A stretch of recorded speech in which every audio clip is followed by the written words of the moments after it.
but we have it ready from both. So let's not waste any more time here and get started with the first match of the quarterfinals. The championship playoffs have begun in 3, 2, 1, Tetris. I'll let you count it down for the next one. Yeah, I'll get you. Sometimes you just see like a slight difference in openers early. I think by like the fourth piece or something, you see Nek0 has this T flipped up that Dog doesn't, and their stacks just look slightly different, but it's not a big deal at this point. Sometimes you see like someone just burning like crazy and then the other person going perfect, but not too big of a deal right now. Yeah, it's always interesting to see how... look at that, the first Vits of the championships. Oh my god. I feel like we're going to be seeing a lot of this tonight. Yeah, it's always interesting to see all these different styles of stacking, but they always turn out to be relatively similarly as efficient as their opponents. So there you go, Nek0 set up for an L dependency. What's your favorite dependency to set up? Historically, my first thought is the J dependency, where you can leave maybe a J dependency forgotten in column 1, as Nek0 is doing, and it's not that bad usually, right? Because you can keep the rest of your stack intact. You'll probably get a J or a long bar before it becomes too problematic, so it's not too big of a deal. Is it actually true that the J piece is the most common piece? You know, not taking into account... Oh my god, Nek0! Oh my goodness. Setting up the J dependency. Why did I set up the countdown right now? 3, 2, 1, Tetris. I lied to you about game 2. We'll pretend I counted that. Oh my goodness, Nek0, he set up an L tuck already on the second piece and sort of made like an interesting boat formation in his stack. It was kind of funny, kind of rare. Yeah, and I feel like you see some more unconventional setup for or openers from Nek0 a little bit more frequently than... And as I say that, Dog is just having... I don't even know what the hell is happening. But I was trying to say, Dog, Nek0's just usually goes for the more unconventional openers, but they usually work out. He's got a pretty flat board right now. Banks on a Tetris, and Dog, nice Tetris in the center, and a tuck sequence. We've even seen with Scooty some players who are like relatively newer to the scene, because like I guess we would know, being in the scene like 5 years or something, you sort of get a feel for how stacking is evolving, and like subconsciously I feel like you develop a lot of experience. But some people who have only been in the scene for maybe like 2 years or something, there's sometimes a noticeable difference on like where they got their fundamentals, and then you can just see them doing new moves that are like interesting. Sometimes like it's like, okay, there's a fundamental that like everyone should be doing and they haven't learned it. Or sometimes it's like, okay, they're actually like really experimental and trying this new cool thing that I've never seen before. I think that's the trick of it, right? It's just experimenting with what works, not just in the objective standpoint, but what works better for you. What makes you feel the best with stacking, because like, you know, we could go on and on about what placement is the most optimal for your board, but like, if you're not used to setting up those placements, then it's probably not going to work out very well unless you kind of build a habit into it. But yeah, I do agree that like there is a very kind of like a pattern set up for the newer players where they kind of have a different style of play, and Dog with a bit of a misdrop there with a T piece. And Nek0 with another Vits. The late Vits, huh? Very nice. Do you set up Vits a lot? So I see Jasmine in chat, so I don't know if my legal team would advise me to answer this.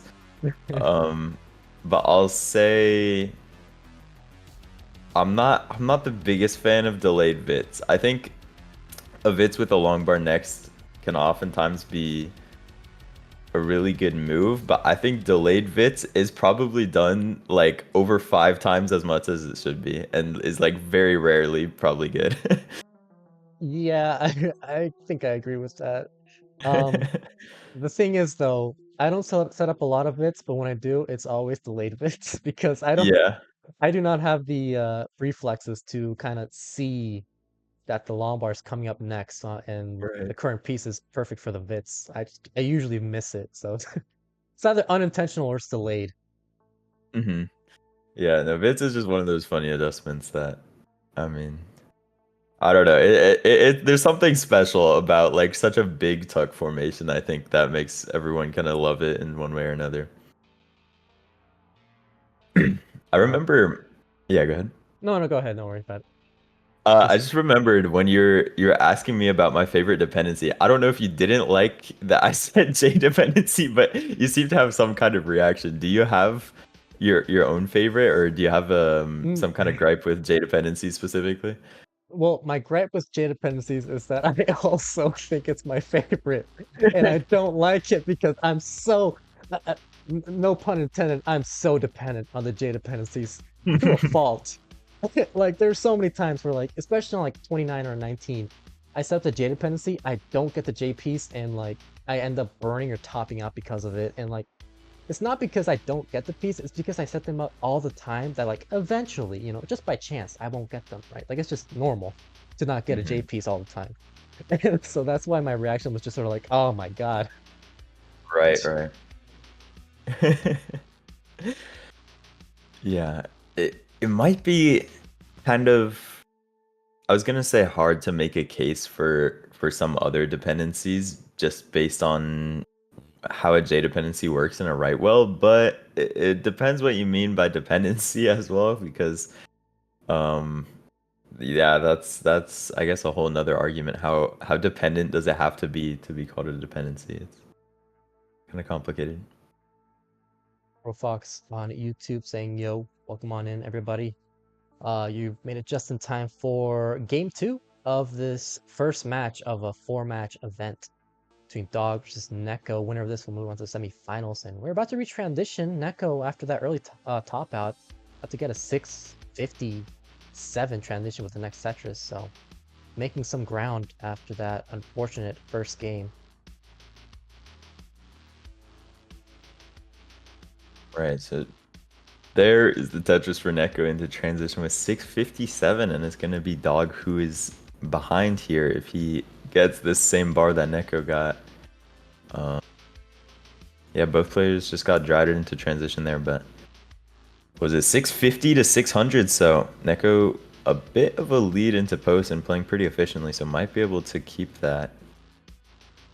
I'm interested to see how Nek0 is going to be playing, assuming he makes it to 29, how he will stack, because as you mentioned, he is relatively known as a more efficient stacker than what would be conventionally uh, expected in competitive play. Mhm. And not to jinx him, but I'm kind of expecting, like, if he gets the right pieces, he reaches 29, he'll get some big scores. But if he gets like a bad sequence, he might be stuck in a dig or maybe even early top out. Whereas Dog, I feel like, is more set on the standard 29 competitive play. We're just not going too crazy, but going just efficient enough to keep his pace and a potential lead from um, just keep the pace basically. Um, but I don't know if you have any Right. other thoughts about that. I completely agree because I think the biggest discrepancy you see at the top level, and I would argue between these two players, might be 29 consistency, where a lot of these players, let's say Dog and Neko, can often get maybe 1.1s into kill screen or just have high paced games, and they're gonna be really like doing that. You can see Neko putting on the gas, 193 max. He still has 4 burns for a 1.3 in a kill screen at this point, which is really incredible for tournament. Um, but usually the biggest difference is going to be, can these people like consistently make it to 39 or play aggressively in 29? Nice fits from Neko. And that means I think if I'm Dog, I'm just trying to make it there and make the difference on 29. If I'm Nek0, I really want to be ahead into 29 and then try my best to play consistently and hope Dog doesn't like pull some miracle off if he's behind into. Yeah, Neko's definitely in an interesting situation where he's very ahead in terms of pace, as Dog is right now burning, trying to bring this down. So yeah, like you said, it's gonna be interesting to see how Nek0 is gonna deal with this lead, if he's gonna keep the aggression going, or if he's gonna try to be more consistent and less crazy on the Tetrises. Dog still Yeah, burning this down. what is crazy is I said Nek0 had 4 burns for 1.3 in a kill screen, and he's taken a single burn since 25, and he got the 1.3 in a kill screen with like 2 burns to spare there. A bit of spaghetti on his stack, but he's eating it down, I guess. Yeah, this is gonna be a very crucial set of first few levels for Nek0. If he can survive this, I feel like he might be going lights out, but that's if he survives this. Let's see right here, gets a flat Lombard burn in the center, nice square piece. Yeah. Nice dig from Nek0, and it looks like he's safe. Dog got the Tetris in a kill screen, and he's still 1.1 into kill screen, but Nek0 got 1.3 in a kill screen, which it's really rare even at the top level, and his stack is clean. He's got pretty much a Tetris well ready for it, but yeah, it's Dog who has a lot of aggression that he's gonna need to put on. Nek0 did just score Tetris on 32 with a 1.39, looking for the 1.4 as we get deeper and deeper into the 29 speeds. About 60-ish lines to go for Nek0. Dog is clean. Nek0 needs a Lombard to the left side, gets the Lombard for the 5-tap. So Yeah, very nicely done. Dog got a Tetris already. He's Tetris ready again, and Nek0 in just a short dig, Dog's efficiency is starting to pay off, and he's within 100,000 points, I believe. So it's actually kind of down to the wire. It's getting really close now. Dog is within, yeah, 2 Tetrises of the lead here, but Nek0 got that awesome center well Tetris, and he's back to safety, so might be able to put something together at the end. Yeah, but Dog in a bit of trouble here. Gets a Tetris now, behind by less than 1 Tetris. 1.43 for Dog, 1.47 for Nek0. Nek0 with a column 4 setup. Gets a center wall Tetris now with Dog 1.52. Ooh. hung that bar left, and he's not going to be able to get anything over 1.43, but Nek0 almost at a rollover in 37 and still going. Incredible, especially like pre-29 play. 1.3 in the kill screen is awesome, but he just matched Dog's efficiency there in 29 and had that 1.5 by 37. What a game. There you go. Both players are ready, so I won't forget this time. You can count it down. 5, 4, 3, 2, 1, Tetris. There you go. Third time's the charm, and that's a similar stacking actually. that one Lombard is one piece away, or one placement away. But yeah, a lot of people right here in chat saying Nek0 almost untouchable pre-29. Yeah, as we mentioned, Nek0 very efficient player, but just needs to not fly too close to the sun as he did in game 1. Did a great job tying up the set in game 2, and now it's going to be a very important game 3. Yeah, for the record, a 1.3 in the kill screen, at least up till now, is pretty much like a memorable game. I remember there were like probably less than 10 in tournament at some point this year, because there was like Dog and Miles got like 2 or something at Austin, and that was historic. So Nek0 pulling that off already is quite incredible, but I did forget that was not game 1. The set is tied because of that early top out, but that is exactly how you want to start making up that ground. K9 watching Tetris with a 3-1 bit saying go Dog go. Come on in. And Glided Lizard with the grade. Party of 2, thank you so much. Hope you're all doing well today. Bit of online facts here. Dog is the current world record holder In a competitive setting, let's add in a little bit of an asterisk there. For the highest score into 39 with a 2.01, I think it was 2.01. The crazy thing about that is that he had one Tetris he could have scored, but he didn't get the lawnmower time. He did get it, but he hung the piece, so it could have Wow. been the overall world record at the time until Sidnev beat it with a 2.1. Um, but yeah, we do know what Dog is capable of, and we know what Nek0 is capable of as well, but you could say we're more used to Dog popping off when it matters in comp, but yeah, it's too close to tell right now what's going to happen. Right. The efficiency to get those kinds of scores is crazy. The difference between maybe a 1.4, 1.5 and like 1.8 plus, you're talking about for even a 1.8, if you 1.2 and hit kill screen, that's still 600,000 in 29 to 39, which is just incredible. So doing all of that in competition, like a 2.0 is super crazy. Dog, this game, I've been seeing a lot more Lombard dependencies. I wouldn't say adjustments because he did have to wait a little bit for the Lombard, but it's interesting. I don't know what your thoughts are on Lombard dependencies, but I feel like it's not just me that's noticed that they used to be very heavily disliked in the early days of comp, but nowadays it's sort of kind of like I guess people are seeing more of the positives on the Lombard dependency because it turns out not to be as bad as it may initially seem, especially now with rolling, where it's more forgiving. I don't know what you think about that. Right. Yeah, I agree that it used to be seen as like maybe the worst thing you could have in your stack.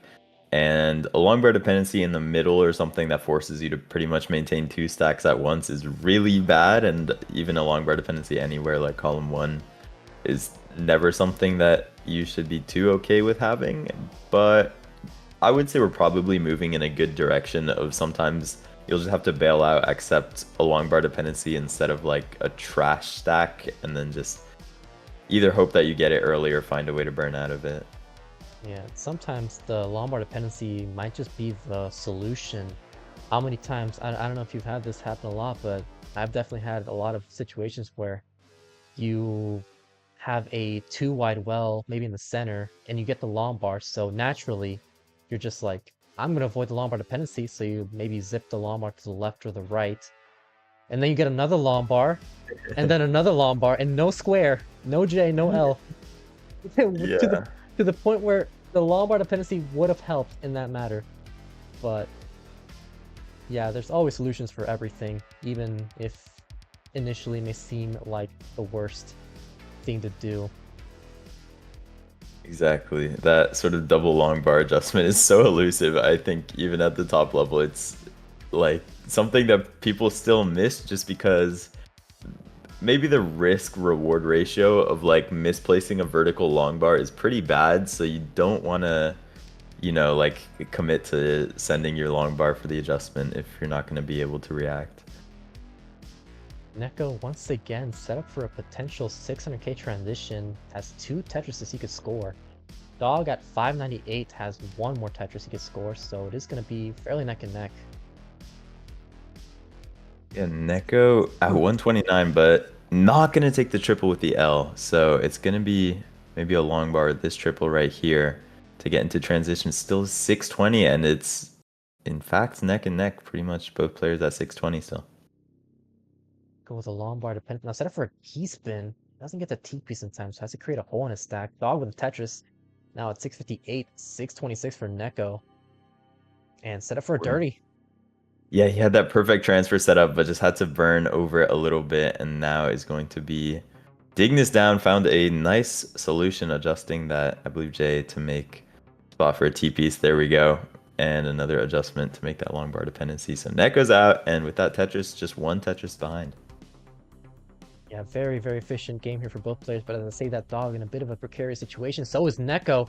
So this might be a race to see who digs out first. It looks like it might be Dog, because he bangs on a Tetris and Nek0 is still burning, but he gets a dirty, kind of off-center Tetris there. Yeah, definitely some chaos on the board. Nek0 greeting for this Tetris right here. It's a long bar. Saw the See, dependency. there is that. The well is not set up right now. Okay, now it is. And the stack is under control, but no long bar. This is going to cost some burns. There's one Tetris, though. Holds up his right. Might, knowing him, he's probably going to set up another sturdy center wall. Oh He's my set up for goodness. it. There it is. There's a Tetris. Down by only 1,000 points now with these dirty Tetrises. So there you go. Nek0, even in a burning situation, maintains efficiency, gets another dirty Tetris, and is set up for column 3.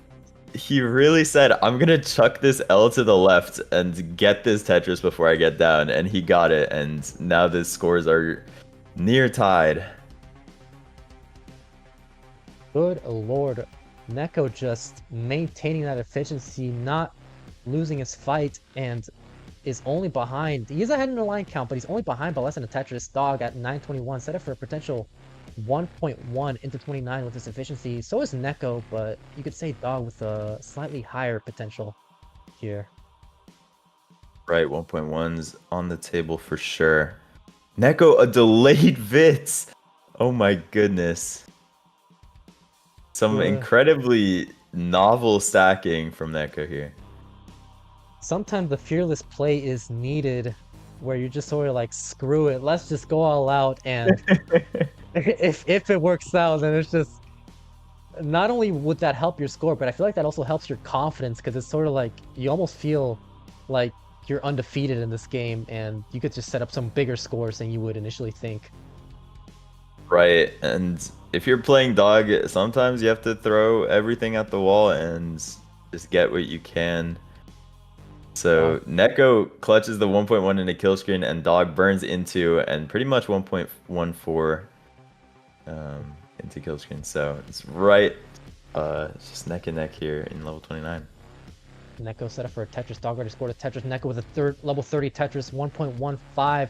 Dog with a bit of a spire, but they get the Tetris. Might go. Oh, a lot of long bar dependencies here for Dog. Yeah, Dog's sort of bar parity is really bad here and has some burning to do. Nek0's the one ready right now.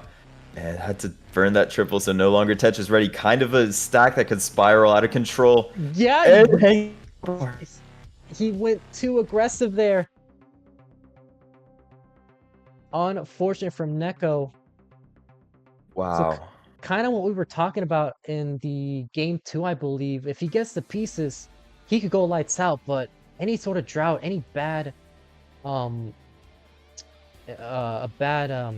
burst of pieces could spell his game early on in the 29 speeds. Can Dog move on to the semifinals, or will Nek0 force this decider? Count it down. All right, 3, 2, 1, Tetris. Let's see how they handle this opener. Dog had the classic drink water into the game. He's one of the best sort of one-handed players that we've seen, I think, especially with rolling grip.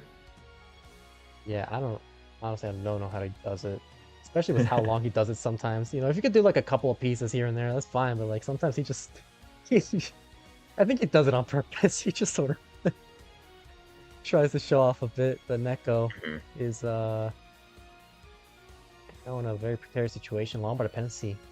Oh my goodness, I was not looking at Nek0's stack, but this is just a little bit dire. Just so many burns ahead of him. Yeah, but I don't know if this is more of a luck of the draw here, but as he's busy burning, both players were experiencing a 30-piece drought, so Dog was not able to get a bigger lead, and just like that, Nek0 is clean. There you go, only behind by a Tetris and a half. That is the advantage of going for those dirty Tetrises sometimes, is just being able to clean up 4 rows of garbage at once. That one worked out perfectly, and then just one more long bar cleared up the stack super quickly. I think I'm getting to learn Nek0's decision-making style as we watch this set. Squirrel Fox saying, man, I'm spotting a pattern for high up Tetris wall center spiral drought bar. What? Wait, hold on. I was trying to read this and it made sense and then it didn't. I'm spotting a pattern for high up Tetris well, center spiral drop, bar hang on left, killing players just because they wanted that Tetris on 29. Oh, okay, so he's just saying, or they're just saying, seeing a pattern of going too aggressive on 29 because they wanted that one Tetris, which, yeah, I agree with. It's definitely something that takes some time to kind of be more disciplined at. Mhm. And I think that might be where Dog has the edge over Nek0 because in terms of raw efficiency, right? You could say these two players are evenly matched, but in terms of experience and that discipline that I was talking about, I think Dog has more of that experience to just know when to burn and when to go aggressive. Yeah, that might be one of the things you can sort of just develop with playtime is a bit more of a familiarity with what's safe and what's not. And although like you obviously have to know that to get like 2 million points or you know some kind of good score, it's I think probably one of those skills that you just start to hone slowly over time. What is this drought? Oh my 45 pieces goodness. and counting, 47, and banging on a dirty Tetris for Nek0. Gets another Tetris for that. Good lord, we've been having some drought-heavy game 4 right now. I don't know what the Lombard counter is. Something tells me, right? Something tells me that the bar count is going to be the same as all the other pieces because they're getting bursted with Lombards and then just getting 50-piece droughts right afterwards. Yeah. Yeah, bar timing can sometimes just be more important than absolute bar count. Oh, Neko maybe was looking for a Corion thing or some type of adjustment there. Ended up with the Z just flipped up, and it's gonna cost maybe 5+ burns here.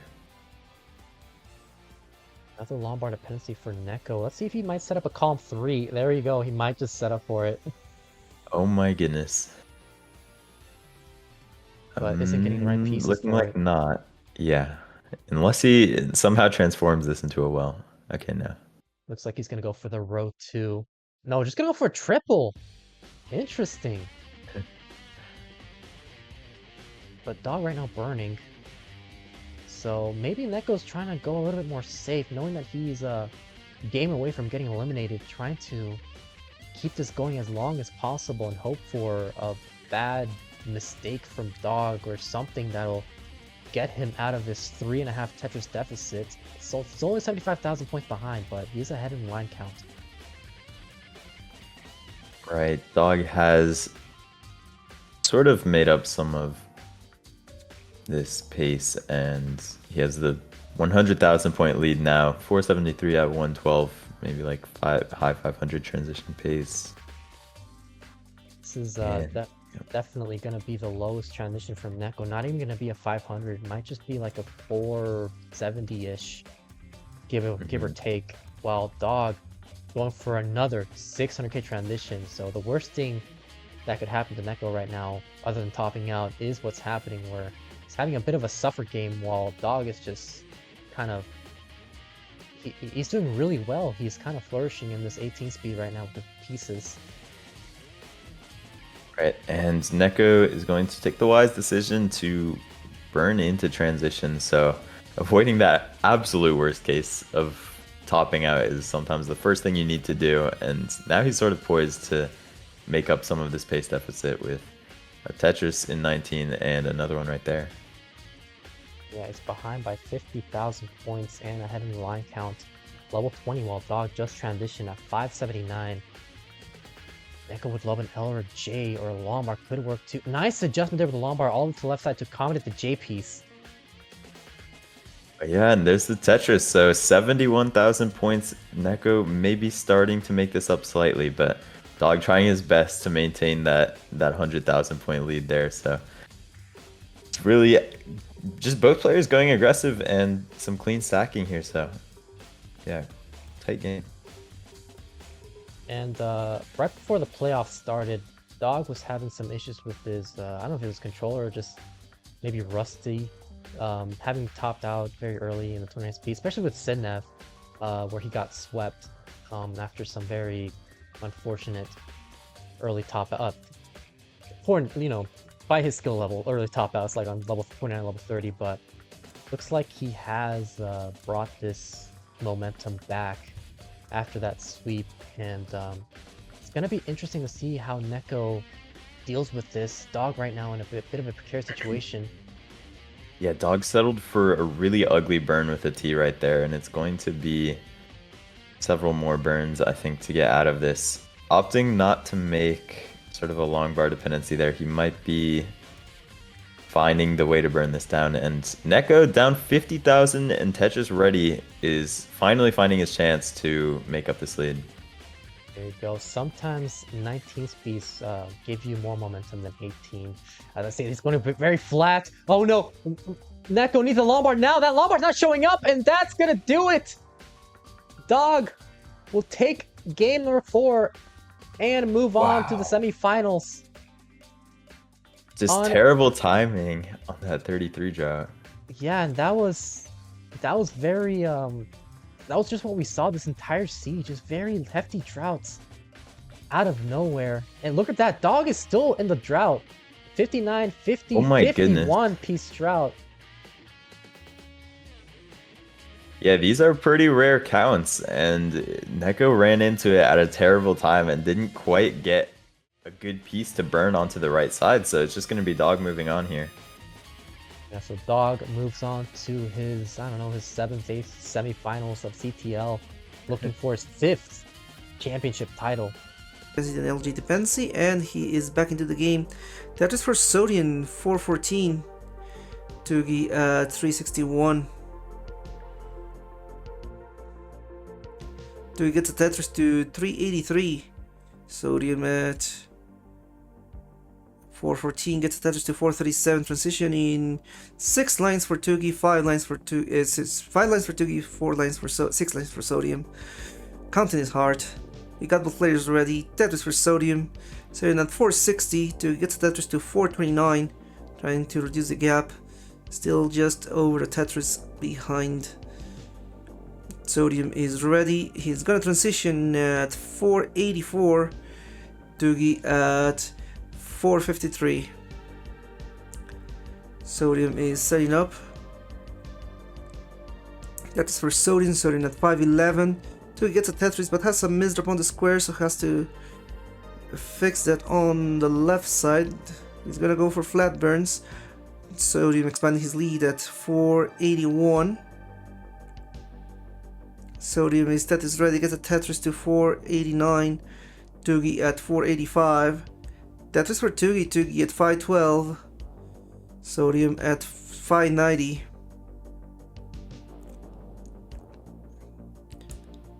Togi setting up.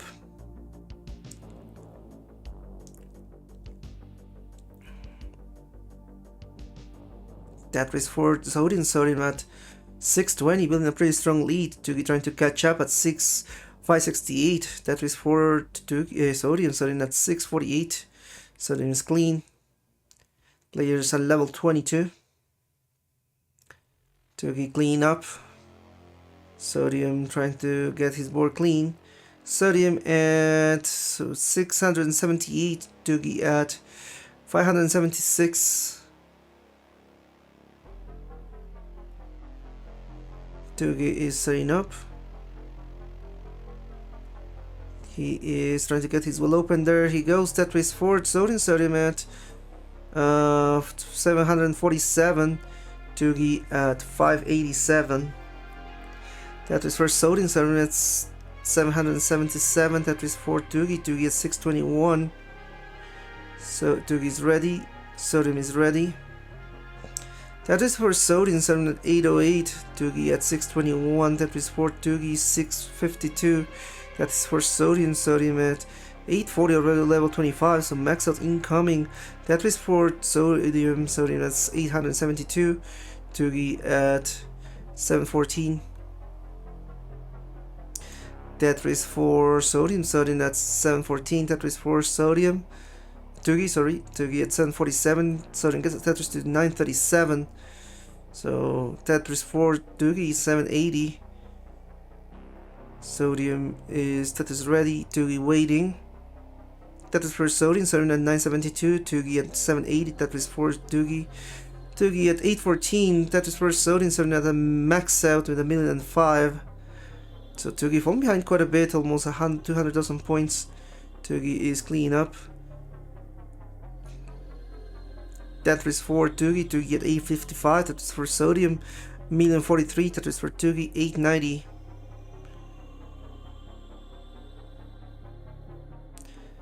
Oh, this is looking a bit dangerous here for Togi, for Sodium, sorry. Sodium playing pretty high. Transition into the kill screen coming soon in 2 lines. He might have to burn into transition. He's reaching the kill screen at 1,057. Needs to reach, gets a Lombard, gets a Tetris to 1,095, and Togi gets a kill screen to 897, unable to do much else. So Sodium takes game number 1. GG. Sodium, so once you're done with this game, please, yeah, check your calibration, especially for level 18, because it seems to be counting wrong for some reason. 5, 4, 3, 2, 1, Tetris. And we got a proper rendering right now. Sodium. Clean up. Setting up. Meaning. Oh, okay, got the first Tetris from Togi. Sodium has his Tetris. Togi is set up, he's ready. Sodium at 22, Togi 22. Both players get a simul Tetris to 45. So the game is even. And another Tetris to 68. So these players remain neck and neck. Togi is gonna take the lead with the Tetris to 91. Sodium is ready. Sodium going a bit too flat, adjusting, getting the Tetris 91 as well. Togi and Sodium both playing perfect.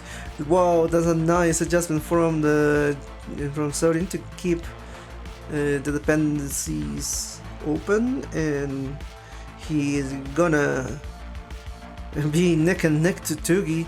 Both players 6 Tetris in a row, no burns. We got a Tetris ready board from both players. A Tetris from Sodium, a Tetris from Togi, Tetris from Sodium, Tetris from Togi. It's just like that, and they keep a pretty similar looking board on top of that, although Sodium has a bit of an imbalance on the left side, so that's gonna allow... Yeah, Togi is in a better position here, but both players get a Tetris nonetheless. Togi, 205, same from Sodium, and another Tetris from Sodium. Togi goes for his first burn. 9 Tetris in. Sodium maintains a clean stack. Tetris for Sodium. Sodium at 250. Togi at 229. Sodium went for the bits, but oh, that blocked weld is looking a bit nasty. He might have to start burning. Or not? Will Sodium go? No, Sodium is gonna burn. Sodium going for a dirty there, but it will be too risky. He's getting his well open at 260 to Togi at 258, so pretty close game still. Sodium is gonna get the tuck to complete the Vits, and he is ready. Sodium is ready at 262, gets a Tetris to 285. At Vits there from Togi, resolving with a tuck. Tetris ready. Ooh, bit of a messy board there for Togi. Needs a J, gets a J. ZT. Get a T, Tetris ready. Tetris for both players. 333 for Togi, for Sodium, sorry, and 335 for Togi. So these players are neck and neck, exchanging leads as we speak. We got a Tetris from Sodium back in the lead at 356. Togi is ready. Oh, Togi going for a very interesting delayed burn that looked pretty cool. He's ready. He gets a Tetris to 359, and now he remains Tetris ready. He's gonna clean up though with a single, trying to reach the left side. So Sodium is in the lead right now. 380, Togi at 363. Tetris for Sodium, Sodium at 403. Tetris for Sodium 426. Tetris for Sodium, Sodium at 449. Tugi gets a Tetris to 489.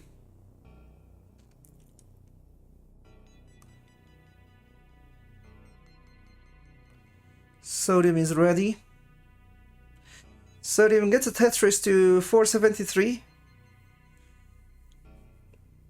Tugi at 391. Tetris for Tugi, Tugi at 414, Sodium at 477.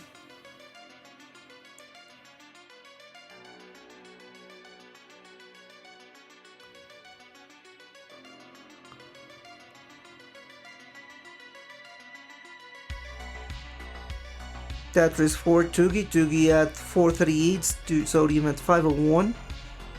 We have crossed 100 lines, so players must be careful. Transition is coming.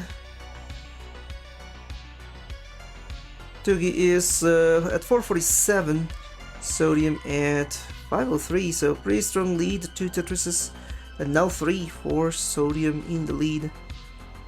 Togi status ready, transition coming in 18 lines, goes for a single, plays aggressively, goes for a triple, as the lumber is taking a bit to come. There's the Tetris for both players. Togi at 479, Sodium at 549, Tetris for Togi, Tetris for Sodium, 572 for Sodium, 503 for Togi. Tetris for both, 595 for Sodium, about to transition, looks like he will burn the transition, or not. Transition for Togi at 550, Sodium just transitioning short of a 600k with a double to 599. So strong game still for Sodium. Togi at 574, catching up actually, 1 Tetris away. Sodium is ready. Togi gets Tetris 600, Tetris for Sodium 628. Separated by Tetris and change still.